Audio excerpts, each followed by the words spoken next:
Problem बदकिस्मती से यह है कि तहरीके इंसाफ एक सोशल मीडिया इकोनॉमी बन चुकी है।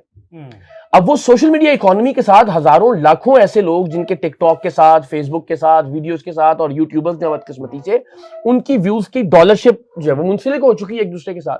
वो कभी जिंदगी में नहीं चाह सकते कि इमरान खान बाहर आए, सियासी टेम्परेचर मामूल पर आए, अडयाला के मनाजिर जो है ना रोजाना ये जो मारधाड़ होती है ये ना हो। वो कभी नहीं चाहेंगे कि कोई गुफ्तो शनीद का दरवाजा खुले, कोई एतदाल का रास्ता निकले, किसी तरह से मुतवाजन या दानिशमंदी के साथ ये सारे स्टेक होल्डर्स बैठकर आपको बात करें। उन्हें सूट ही नहीं करता ये, मगर ये ना हो ये उनको सूट नहीं करता, ये होता रहे ये उनको सूट करता है ताकि उनके डॉलर्स बनते रहे।